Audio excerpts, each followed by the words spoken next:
కొన్ని ఫీచర్స్ ఇంకా టైటిన్ చేసి ఇంకా పకడ్బందీగా ఈ దేశంలోనే ఈ రాష్ట్రంలో భూ హక్కుదారులు ఉన్నారో వాళ్ళకి ప్రయోజనాలు చేకూర్చేటట్లు ఈ కార్యక్రమాన్ని రూపొందిస్తున్నాం.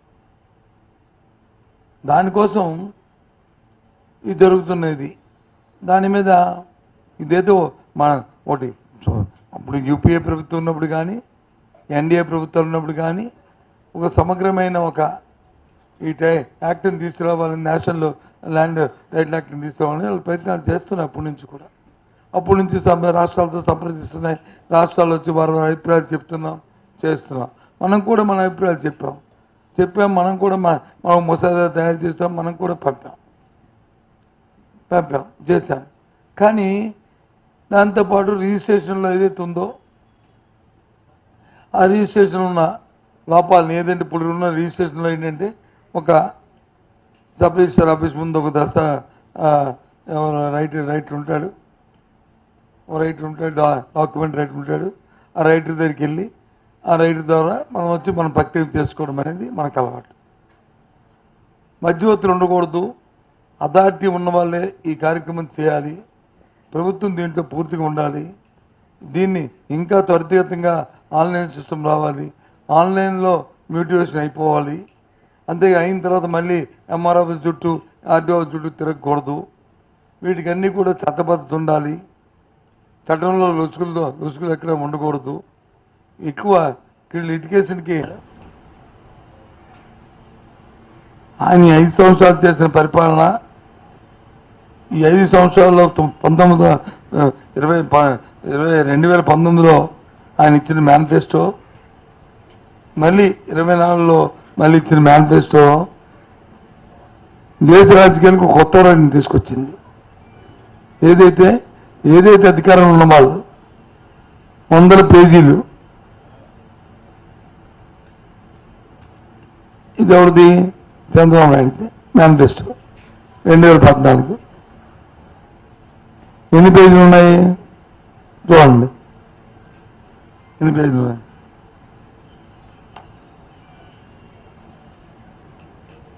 పేజీ నెంబర్ లేదు, పేజీ నెంబర్ లేదు. 50 పేజీలు, అటు ఇటు కలిపితే 100 పేజీలు. 50 పేజీలు మేనిఫెస్టో. ఇప్పుడు 2014 చూసారు కదా. ఇది 2024. ఇది ఎన్ని పేజీలు మేనిఫెస్టో?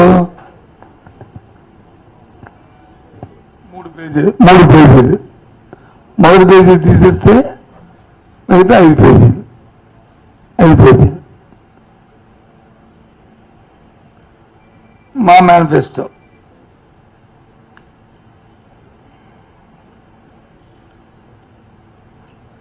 2019లో 4 పేజీలు మేనిఫెస్టో.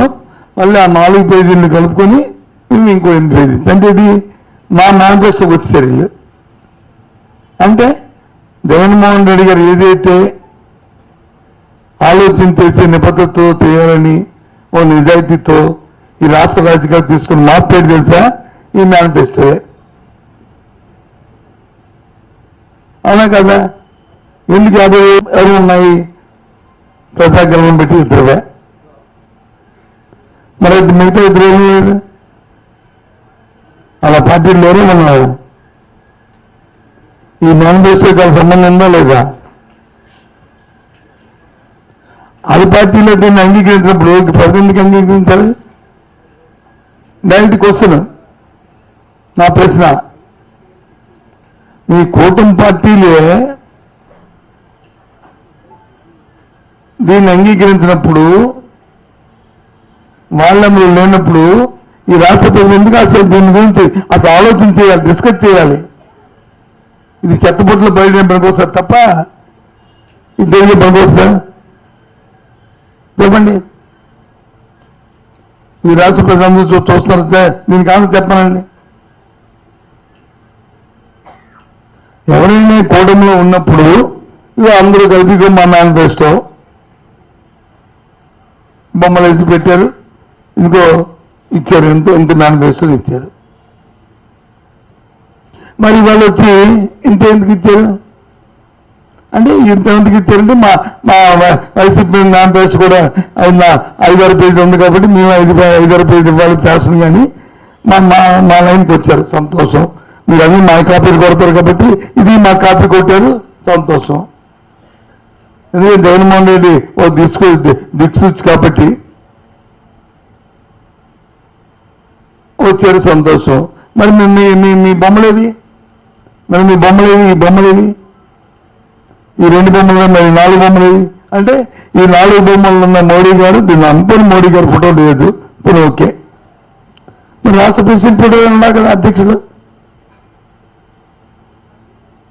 మీ ముగ్గురు ఫోటో ఉన్నాక ఇప్పుడు మోడీ గారు వచ్చి దేశ రాజకీయాలు ఉన్నారు కాబట్టి దేశానికి సంబంధించిన అంశాలు ఏమైనా ఎన్ని ఉన్నాయో మళ్ళీ ఇంకో రాష్ట్రంలో అడుగుతారేటో అన్ని భయం ఉండొచ్చు,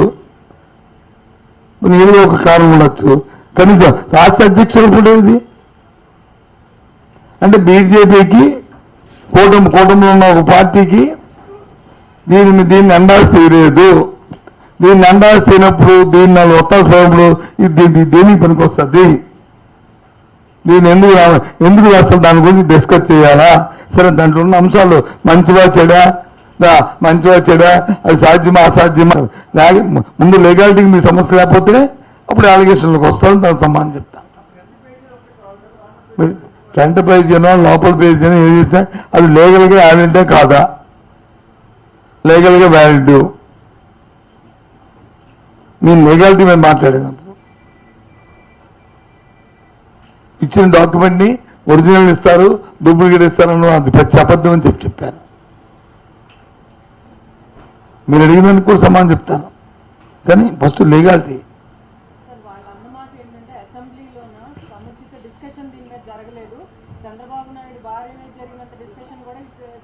మూడు సార్లు జరిగింది ల్యాండ్ టైటిల్ మీద అసెంబ్లీలో 3 సార్లు. ఎందుకంటే మొదటిసారి రాజస్థాన్ కేంద్రాన్ని పంపించాం ప్రెసిడెంట్ సైన్ కావాలని, దాన్ని వచ్చి మళ్ళీ వాళ్ళు కొన్ని కొరియలేసి పంపించారు, మళ్ళీ తీసుకొచ్చాం, మళ్ళీ అసెంబ్లీలో మళ్ళీ మా కౌన్సిల్లో పెట్టాం, మళ్ళీ పంపించాం, మళ్ళీ వాళ్ళు కొన్ని డౌట్స్ అడిగారు, మళ్ళీ దాన్ని మళ్ళీ క్లారిఫై చేసాం, మళ్ళీ చేసి పంపించాం. లేదంటే ఎలాగవుతుంది? వాళ్ళు అసెంబ్లీ బాయ్కట్ చేసి ప్రతి వాళ్ళకి ప్రజా సమస్యల పట్ల బాధ్యత లేకుండా నేను జరగలేంటే ఎలాగవుద్ది? ఇవి తొలగించాం కదా, అవి పచ్చి అబద్ధం. రిజిస్ట్రేషన్ చేసిన వాళ్ళు ఎవరు డాక్యుమెంట్ ఇస్తారు అంతే తప్ప జిరాక్స్ కాపీలు ఉన్నది పచ్చి అంటే అనకూడదు, భాష అనకూడదు అనుకుంటుంది, పచ్చి బూతు.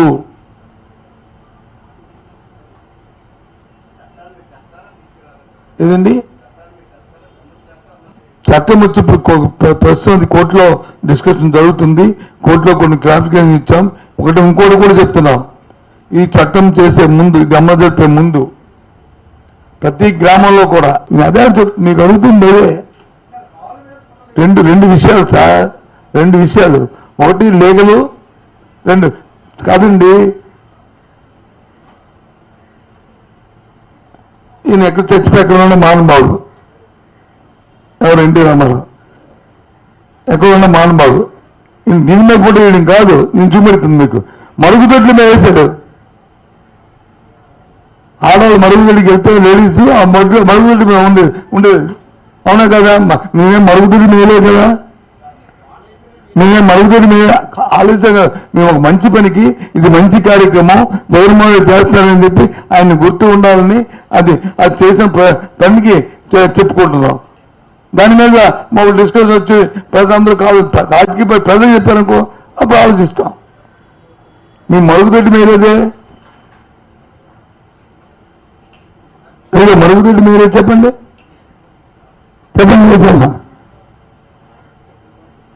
ఏం మాటలు ఇవి? ఇవాళ ల్యాండ్ టైటిల్ యాక్ట్కి సంబంధించి ఏ గ్రామాలు భూసర్వే వద్దంటున్నారు చెప్పండి. ఇది మీ టీవీల ద్వారా ఈ రాష్ట్రంలో గ్రామీణ పట్టణ ప్రాంతాలను ప్రతి ఒక్కరిని కూడా మీకు తెలియపరచాలని మిమ్మల్ని కోరుకుంటున్నాను.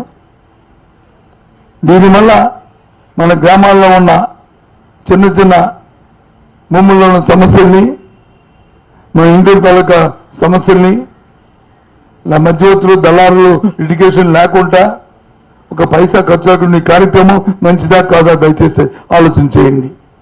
ఎంతోమంది కోరుకుంటేనే ఈ